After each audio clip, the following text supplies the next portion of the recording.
श्रीशैलवं संयुतातनृसिंहसूरेः पादाम्बुजप्रणीनं तद्वाप्तमन्त्रं श्रीमण्डसिंहगुरुवरेकपात्तपोधं श्रीदेवनाथगुरुमात्मगुणाढ्यमीडे श्रीमान् वेङ्कटनाथार्य कवितार्किककेसरी वेदान्ताचार्यवर्यो मे सन्निधत्तां सुधाहृदि। तत्त्वमुक्ताकलापे 18तमः श्लोकः। कार्यं नैवारभेरन् समधिगमनवः सर्वतः सम्प्रयुक्ताः दिक्संयोगैकदेश्यान्न घटतैहते दिक्कृतोऽप्यंशभेदः बुद्धेस्त्वं शानपेक्षा स्फुरति विषयिता विश्रमस्त्वस्तु दृष्टे नो चेदारम्भकांश प्रभृतिषु नियता दुर्निवाराः प्रसंगाः। पूर्वस्मिन् श्लोके पञ्चीकरणप्रक्रिया विवृता। एवमेव ततः पूर्वं शास्त्रोक्तं प्रकृतिविकृतिक्रमं प्रतिपादितम्। अधुना महद्दीर्घाधिकरण उक्तरीत्या आनुमानिक परमाणुकारणवादस्य असामञ्जस्यं निरूप्यते। आदौ कार्यं नैव आरभेरन् समधिकमणवः सर्वतः सम्प्रयुक्ताः इति। अणवः सर्वतः सम्प्रयुक्ताः समधिकं कार्यं नैव आरभेरन् इति। अयम् अभिप्रायः। तत्र ये परमाणूनां जगत्कारणत्वं अंगीकुर्वन्ति तन्मते परमाणवः निरवयवाः इति। यतोहि परमाणूनां सावयवत्वे अनवस्थादोषः भवेत् इति धिया तैः परमाणूनां निरवयवत्वं स्वीकृतं। तर्हि निरवयव परमाणुभ्यः द्विणुकम् उत्पद्यते इति चेत् तर्हि तत्र दोषं प्रदर्शयति आचार्यः। यदि सर्वतः सम्प्रयुक्ताः अणवः इत्युक्ते अवयवाः न सन्ति इति कृत्वा अंशाः अत्र न भवन्ति इति सर्वांशेन परमाणवः परस्परं संयुक्ताः द्विणुकम् आरभन्ते इति वदामश्चेत् तत् न समीचीनं भवति। सर्वतः सम्प्रयुक्ताः अणवः समधिकं कार्यं नैव आरभेरन्। समधिकं कार्यं नाम अधिकपरिमाणवत् स्वापेक्षया अधिकपरिमाणवत् द्रव्यम् अर्थात् प्रकृते द्विणुकं नैव आरभेरन् इति। यतोहि यत्र तावत् संयोगादिना कार्यारम्भः वर्तते तत्र इदानीं घटादिस्थले पश्यामः। कपालादि संयोगात् घटस्य उत्पत्तिर्भवति। घटस्तु अधिकपरिमाणवत् द्रव्यं भवति कपालापेक्षया। तर्हि तत्र कपालानाम् अथवा कपालयोः यदा संयोगः भवति तर्हि कपालादीनामपि कपालयोरपि संयोगः किञ्चित् अवयवावच्छेदेनैव भवति। तदानीमेव कपालापेक्षया घटः अधिकपरिमाणवान् भवेत्। अतः असंयुक्तप्रदेशोऽपि तत्र भवेत्। इदानीं परमाणूनां निरवयवत्वात् तत्र अवयवाः न सन्ति इति कृत्वा कथं तत्र असंयुक्तप्रदेशस्य लाभः? तर्हि असंयुक्तप्रदेशः न लभ्यते चेत् तर्हि परमाण्वपेक्षया अधिकपरिमाणवत् द्विणुकं भवितुं नार्हति। तत्र उच्यते इदानीम् अधिकपरिमाणवद्द्रव्यजनने अवयवाः नापेक्षन्ते, दिक् सम्बन्धेनापि तद् उपपादयितुं शक्यते इति। यथा षड्भिः पार्श्वैः संयुक्तं द्रव्यं द्रव्यान्तरं जनयति। इत्युक्ते चतुर्षु दिक्षु संयोगः, उपरि एवम् अधः। एवं रीत्या षड्भिः पार्श्वैः संयोगः भवति चेत् तर्हि अधिकपरिमाणवद्द्रव्यं भवति। तर्हि दिक्संयोगात् तद् वक्तुं शक्यते।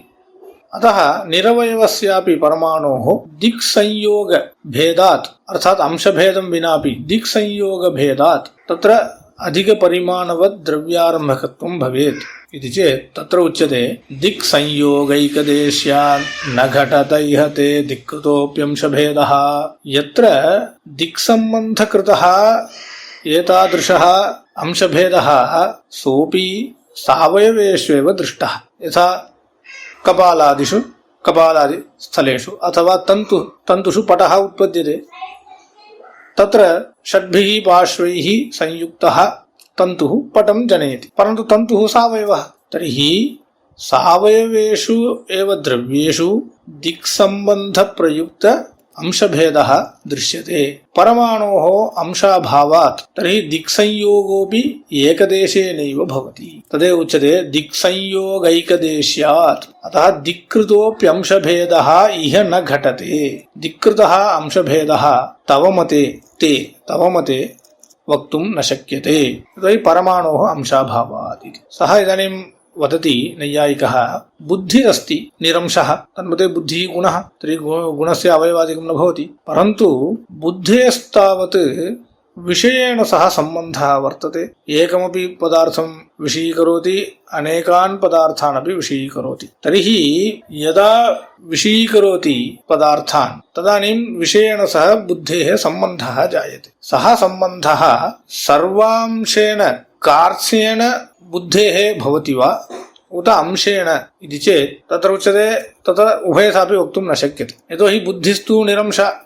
तर्हि एकेन वस्तुना सह कार्त्स्येन बुद्धिः यदि सम्बद्धा भवेत् तर्हि अन्यस्य विषयस्य उल्लेखः न स्यात्। तथा तु अनुभवः नास्ति, अन्यस्यापि उल्लेखः दृश्यते। यदि बुद्धेः एकेन वस्तुना सह सम्बन्धः सांशः इत्युक्ते अंशेन एव बुद्धेः इतरपदार्थेन सह सम्बन्धः इति चेत् तदपि वक्तुं न शक्यते बुद्धेः निरंशत्वम् अङ्गीकृतमस्ति। तर्हि यथा बुद्धेः निरंशत्वेपि विषयसम्बन्धः अङ्गीक्रियते, वस्तुतः सर्वैः तथा अङ्गीक्रियते, तद्वत् परमाणोरपि सम्बन्धः इत्युक्ते सर्वदेशावच्छेदेन वा अथवा एकदेशावच्छेदेन वा सम्बन्धं विनापि तत्र इत्युक्ते एकदेश सर्वावयवावच्छेदेन वा अंशाः न सन्ति चेदपि निरंशस्यापि परमाणोः तादृशसंयोगः भवितुम् अर्हति किल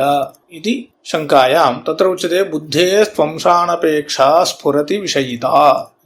तत्र अनयोः स्थलयोः वैलक्षण्यमस्ति। बुद्धेस्तावत् विषयेण सह यः सम्बन्धः सः निरंशः इति अनुभवसिद्धः अस्ति। बुद्धिः तथैव विषयीकरोति, सर्वेषाम् अनुभवः अस्ति, तथैव अनुभवः, तदेव सः सम्बन्ध एव विषयिता इत्युच्यते। विषयिताख्यः यः सम्बन्धः सः सम्बन्धः बुद्धेस्तु अंशानपेक्षा स्फुरति। अंशं विना इत्युक्ते अंशापेक्षां विना बुद्धेः सः सम्बन्धः विषयिताख्यः सम्बन्धः स्फुरति, अनुभवसिद्धः अस्ति। अनुभवसिद्धस्य तावत् अपलापः कर्तुं न शक्यते। परन्तु परमाणुविषये तु तथा अनुभवः नास्ति, यतोहि परमाणोः अतीन्द्रियत्वम् अङ्गीकृतं। तर्हि परमाणुसंयोगस्य अथवा निरंशस्य परमाणोः तादृशसंयोगः न अनुभवसिद्धः अस्ति। यत्र तावत् संयोगः आरम्भकसंयोगः यत्र अनुभवसिद्धः अस्ति तत्र सर्वत्र सः सांशः एव दृश्यते। इत्युक्ते त्रिणुकादिषु यः संयोगः सः सांशः एव दृश्यते इति कृत्वा अनयोः वैलक्षण्यमस्ति। तस्मात् निरंशस्य परमाणोः संयोगः न सम्भवति, आरम्भकसंयोगः न सम्भवति इति। तत्र पुनः सः वदति परिमाणस्य तारतम्यं तावत् अङ्गीकर्तव्यम्। इदानीं महत्परिमाणमस्ति, अणुपरिमाणमस्ति, परिमाणस्य तारतम्यं तावत् अङ्गीकर्तव्यम्। तारतम्यं तु अनुभवसिद्धमस्ति, तथापि महत्परिमाणतारतम्यस्य कुत्रचित् विश्रान्तिः अस्ति। तदेव परममहत्परिमाणम् इति आकाशादीनाम् उच्यते। यथा महत्परिमाणतारतम्यस्य विश्रान्तिः अङ्गीकृता, तथैव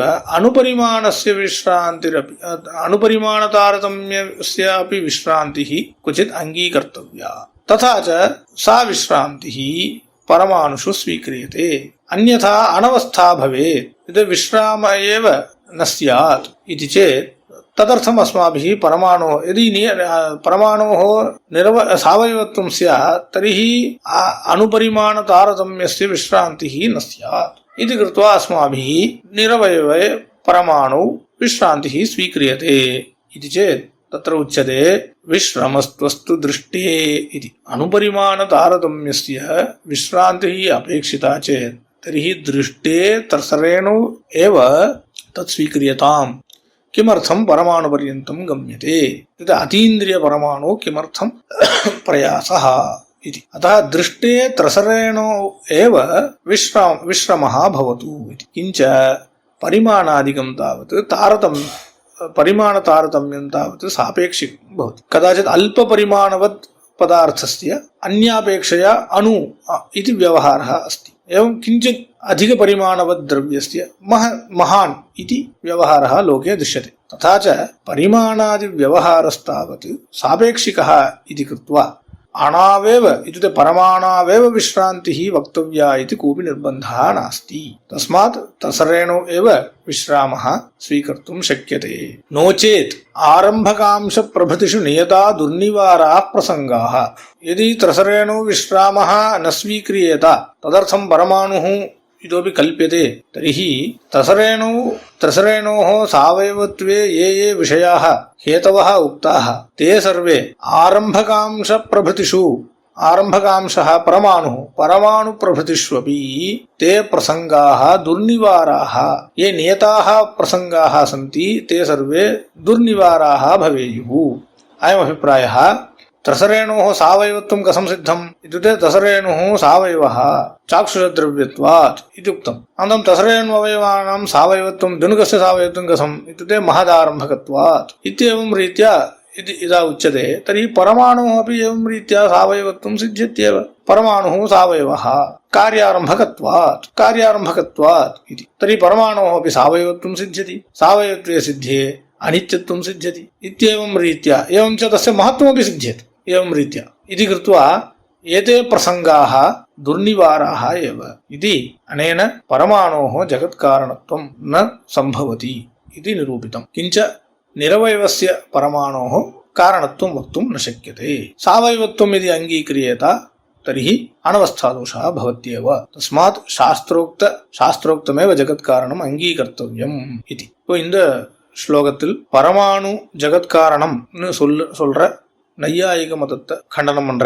இதுவரைக்கும் சாஸ்திரத்துல சொல்லப்பட்ட பிரகிருதி விகிருதி கிரமங்கள் உற்பத்தி கிரமங்கள் இதெல்லாம் ஸ்தாபிச்சுட்டு பஞ்சீகரண பிரக்கிரியும் நிரூபணம் பண்ணேர் முன் ஸ்லோகத்தில். இப்போ பரமாணு ஆனது ஜகத்காரணம்னு நையாயிகால் வைசேஷிகால் இவெல்லாம் சொல்றா. இவா மதத்துல உள்ள தோஷங்களை மகத்தீர்க்க அதிகரணத்துல காமிச்ச ரீதியில சுவாமி இங்க நிரசனம் பண்ற. பரமாணுக்கள் நிரவயவம் அப்படின்னு பரமாணுக்கள் நிரவயவங்கள் அப்படின்னு வைசேஷிகா நையாயிகாலுடைய சித்தாந்தம். இப்ப நிரவயவமான பரமாணுக்கள் ஜெகத்காரணம்னு சொல்ல முடியாது அப்படின்னு முதல்ல சாய்க்கிறேன். ஏன் அப்படின்னா ஒரு வஸ்து இன்னும் தன்னை காட்டிலும் அதிக பரிமாணத்தோடு கூடிய வஸ்துவை உண்டு பண்ணும் அப்படின்னு சொன்னோமானால் அப்ப அந்த வஸ்துவோடு மற்ற வஸ்துவோடைய சயோகம் ஏற்படணும். இந்த சயோகமானது 6 திசையில உண்டாகணும். 4 திசைகள் அப்புறம் மேல கீழே இது எல்லா பாகத்தோட சேர்ந்து சயோகம் உண்டாச்சுன்னா பல வஸ்துக்களுடைய சயோகம் உண்டாச்சுன்னா அந்த வஸ்துவை காட்டிலும் அதிக பரிமாணவத்தான வஸ்து உண்டாகும். இதுதான் நியமம். அப்போ எல்லா வஸ்துவும் ஒரு பிரதேசத்தோடு ஒரு பாகத்தோடு சேரும், மற்றொரு பாகத்தோட சேராம இருக்கணும். அப்போதான் இப்போ ஒரு பரமாணுவும் இன்னொரு பரமாணுவும் ரெண்டும் ஒன்னா கலந்து இருந்ததுன்னா எல்லா பக்கமும் ஒன்னா கலந்து இருந்ததுன்னா அதே அளவு தான் இருக்கும். அதை காட்டில அதிகமான பெரிய அளவு வராது. இதுவே ஒரு பரமாணு அதனுடைய ஒரு பக்கத்துல இன்னொரு பரமாணு, இன்னொரு பக்கத்துல இன்னொரு பரமாணு, இன்னொரு பக்கத்துல இன்னொரு பரமாணு, இது போல எல்லா பக்கத்திலும் ஒரு பரமாணுக்களோட சேர்ந்து இருந்ததுன்னா அப்போ அதை காட்டிலும் பெரிய வஸ்து உண்டாகும். அப்போ இந்த மாதிரி சயோகம் உண்டாகணும் அப்படின்னா அப்போ பரமாணுக்களுக்கு அவயம் உண்டாகணும். சயோகன்றது ஒரு இடத்துல தான் உண்டாகணும். எல்லாம் சர்வாம்சமா சயோகம் உண்டாச்சு அப்படின்னா பரமாணுக்கள் ரெண்டும் ஒன்னா ஒட்டின்னு இருக்கும், ரெண்டும் ஒன்னாயிடும். அதை காட்டிலும் அதிக பரிமாணமான ஒரு வஸ்து உண்டாகாத போயிடும். அதனால பரமாணுக்கள் நிரவயவம்னு ஒத்துக்கூடாது. ஒத்துண்டால் பரமாணுக்கள் பரமாணுக்களிலிருந்து திணுக்கம் உண்டாருது, அதை காட்டிலும் அதிக பரிமாணவத்தான திணுக்கம் உண்டாருது அப்படின்னு சொல்ல முடியாது. இது முதல்ல கண்டனம். இல்ல அதுக்கு சமாதானம் சொல்றா, இல்ல ஒரு தேசத்தை திக் சயோகம் தான், எல்லா பக்கத்துலயும் சயோகம் இருக்கணும் அவ்வளவுதானே, அதுக்காக அவயவம் இருக்கணும் அப்படின்னு அவசியம் இல்லை அப்படின்னு சொன்னா. ஏன்னா 4 பக்கமும் சயோகம் இருக்கணும், மேலையும் 6 பக்கமும் சயோகம் இருக்கணும் தானே அர்த்தம். அப்ப திக்குடைய சம்பந்தம் இருந்தா போரும், திக்கு அனுசரிச்சு சம்பந்தம் இருந்தா போரும், அதுக்காக இதுக்கு ஒரு அவயவத்தை ஒத்துக்கணும் அப்படின்னு சொல்ல முடியாது அப்படின்னு அவ சொன்னா. அதுக்கு சொல்ற சமாதானம், அப்படி சொல்ல முடியாது. எங்கெங்கெல்லாம் திக்கு சயோகத்தினால வேற ஒரு திரவியம் உண்டாருதுன்னு சொல்றோமோ அந்த இடத்துல எல்லாமே அந்த அவயவங்கள்லாம் அந்த பதார்த்தங்கள் எல்லாமே சாவயவமா தான் இருக்கு. இப்போ கபாலாதிகள் தந்துக்களை எடுத்துட்டோமானால் தந்துன்றது சாவயவம் தான், அதுக்கும் அவயவங்கள் உண்டு. அதுலதான் 6 பக்கமும் மற்ற ஒரு தந்து மற்ற தந்துக்கள் சேர்ந்தால் பட்டம் உண்டாருது. அது சாவயவமா தான் தெரியுது. அப்போ பரமாணுக்களுக்கு அப்போ அவயவம் ஒத்துண்டாதான் 6 பக்கமும் சஞ்யோகம் ஏற்படும் அப்படின்னு சொல்ல முடியும். இது நிரவயமான வஸ்துக்கு இந்த மாதிரி சஞ்யோகம் திக் சஞ்யோகம் கூட அம்சபேதம் இல்லாத வருது இல்லைன்றது பார்த்தோம். இப்போ அடுத்த கேள்வி, புத்தி இருக்கே, புத்தியானது நிரம்சம். மதத்துல குணம், அது வந்து புத்தியானது நிரம்சம். எல்லா மதத்திலையும் புத்தியை அங்கீகரிச்சிடும். புத்தியானது விஷயத்தை விஷீகரிக்கிறது. அப்போ அது புத்திக்கு அம்சம்லாம் கிடையாது, அவயவங்கள் அப்படிலாம் யாரும் ஒத்துக்கிறது இல்லை. அப்போ நிரம்சமா இருந்து கொண்டு புத்தியானது வஸ்துக்களை விஷீகரிக்கிறது. வஸ்துக்களை விஷீகரிக்கிறது அந்த வஸ்துவோட சம்பந்தப்பட்டு அந்த வஸ்துவத்தை விஷீகரிக்கிறதுன்னு சொல்றோம். இப்போ புத்தி வஸ்துவோட சம்பந்தப்படுறது அப்படின்னு சொன்னோம்னால் அப்ப என்ன, புத்தி மொத்தமா அந்த வஸ்துவோட சம்பந்தப்படுறதா இல்ல அந்த புத்தியினுடைய ஏகதேசம் ஒரு வஸ்துவனுடைய சம்பந்தப்படுறதா அப்படின்னு கேள்வி. ரெண்டுமே சொல்ல முடியாது இல்லையா. புத்தி மொத்தமா ஒரு விஷயத்தோட சம்பந்தப்பட்டது அப்படின்னு சொன்னா மற்ற விஷயத்தை புத்தி கரிக்காத படும். இப்போ ஒரே புத்தியை கட்டம் பட்டம் எல்லாத்தையும் தான் கரிக்கிறது. அப்போ புத்தி மொத்தமா ஒரே வஸ்துவோட சம்பந்தப்பட்டது அப்படின்னா அப்போ படம் அப்படின்ற பட்டத்தை விஷீகரிக்காத போகும். அது மாதிரி இல்ல, பட்டத்தெல்லாம் கட்டம் பட்டம் எல்லாத்தையும் விஷீகரிக்கும். சரியா, ஒரு அம்சத்தோட புத்தியினுடைய ஒரு அம்சம் தான் படத்தோட சம்பந்தப்பட்டது அப்படின்னு சொல்ல முடியாது. ஏன்னா புத்தி தான் நிரம்சம்னு சொல்லியாச்சு. ஆகையினால நிரம்சமான புத்தி எப்படியானால் வஸ்துக்களை விஷீகரிக்கிறதோ அதே மாதிரி நிரம்சமான பரமாணுக்கள் மற்ற வஸ்துவோட சேர்ந்து ஜனகத்தை உண்டு பண்ணட்டுமே, என்ன தப்பு அப்படின்னு அவ கேட்டா, நெய்யாய்கள் கேட்டா. அதுக்கு சமாதானம் சொல்றார், அப்படி சொல்ல முடியாது.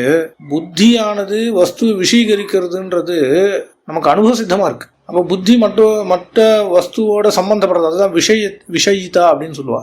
அந்த விஷயிதான்றது நமக்கு அனுபவ சித்தமா இருக்கு இல்ல. அப்போ புத்தி நிரம்சமாயும் மற்ற வஸ்துவோட அது சம்பந்தப்படுறதும் நமக்கு அனுபவ சித்தமா இருக்கிறது. அப்படின்னால அனுபவ சித்தமா இருக்கிற வஸ்துவை நம்ம மறைக்க முடியாது. ஆனா பரமாணு விஷயத்துல இந்த மாதிரி சொல்ல முடியாது.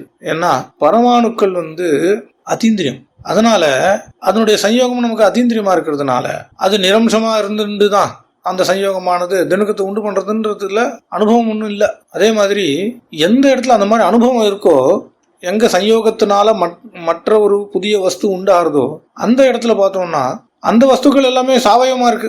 இப்ப தந்துக்கள் இடத்துல பார்த்தோம்னா அதுல தந்துக்கள் எல்லாம் ஒன்னா சேர்ந்து படத்தை உண்டு பண்ணும்போது அந்த தந்துக்கள்லாம் சாவயமா தான் இருக்கு. அப்போ எங்க ஒரு சஞ்யோகத்தினால வேற ஒரு வஸ்து உண்டாருதோ அந்த இடத்துல நமக்கு பார்க்குற இடத்துல அனுபவமானது எப்படி இருக்கு அப்படின்னா அந்த வஸ்துக்கள் எல்லாம் சாவயமா இருக்கு, உண்டு பண்ற வஸ்துக்கள் எல்லாம் சாவயமா இருக்கு. பரமாணு விஷயத்துல அது மாதிரி சொல்லவும் முடியாது. ஏன்னா பரமாணு அதீந்திரம்னு சொல்றான். அதனால புத்தியினுடைய திருஷ்டாந்தத்தை வச்சுட்டு இங்க பரமாணுக்களை சொல்ல முடியாது அப்படின்னு சாய்க்கிற. அதுக்கப்புறம் நையாய்கள் ஒரு விஷயம் சொல்ற, பரிமாணங்களுக்கு அளவு உண்டு, தாரதமியம் உண்டு. அப்போ இது இருக்கிறதுலே ரொம்ப உயர்ந்தது பெருசு அப்படின்னு சொல்றோம், இருக்கிறதுலே ரொம்ப சின்னது அப்படின்னு சொல்றோம். அப்போ இருக்கிறதுலே உயர்ந்ததுன்றதுல அதனுடைய ஒரு அவதி சொல்லணும் இல்லையா.